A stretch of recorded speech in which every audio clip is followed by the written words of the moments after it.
networking website Facebook is used for connecting with long-lost friends, sharing hobbies, and now warning people about sex offenders. Residents of Brockville have posted a picture of a convicted sex offender on the site just a few days before he's expected to be released into the community. Steve Fisher reports. Number of hits. Rodney Hurlbert is helping to run a new Facebook site out of his Brockville home. As of right now, there are 2,321 members on the site, which is phenomenal. We were at 600 on Saturday. The site warns people about Leonard Watts. The 47-year-old repeat sex offender is to be released from prison next Wednesday. He's told police he wants to live in Brockville. If it prevents one person from being hurt, it's worth what we've done. Brockville police first issued a warning about Watts on Friday, but it wasn't until the Facebook site was created and the media picked up the story that it really came to the attention of the public. She's doing a good thing, set up some things like that, because everybody in Brockville has to know about that. Why did you decide to look at the site?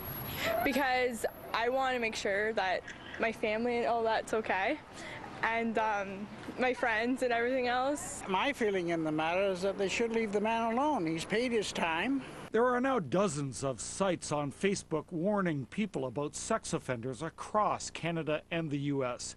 It's a relatively new and controversial role for the website, and experts wonder if the company will continue to allow those kinds of postings.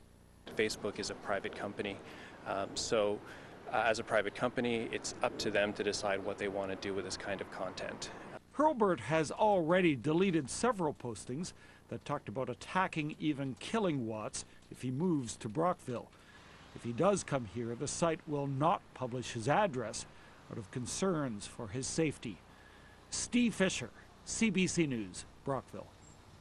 Police are asking for help in the Pamela Cosmic murder investigation. Facebook has become the latest vehicle for Brockville residents to sound off over the pending release of a convicted sex offender. Leonard Watts has told police that he plans to move to Brockville once his 26-month jail sentence expires next week. Newswatch's Ashley Molnar has that story.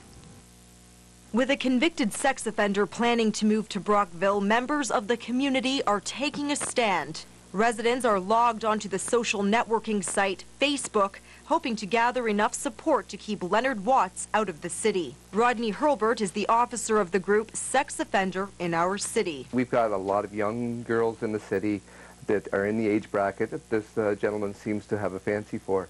Our idea is to educate and to show people that there are dangers out there. This comes after a community-wide alert issued by police about the pending release of Watts.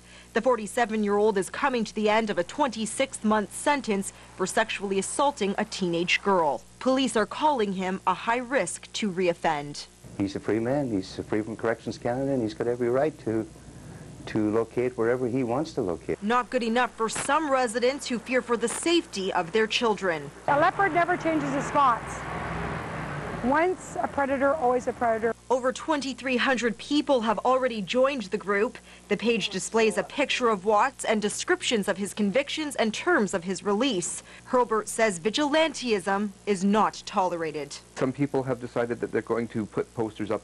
The main focus that I like to point out is that we have to go after our MPs, our MPPs, and ask them to stiffen the penalties for crimes against women. Despite some of the controversy surrounding the group, police say the site is perfectly legal. Leave it in the police hands. Don't take it upon yourself to go out and try and get Mr. Watts out of the city by other means. If we save one girl from being his victim, we've been successful. Watts is scheduled to be released from the Kingston Penitentiary on July 16th.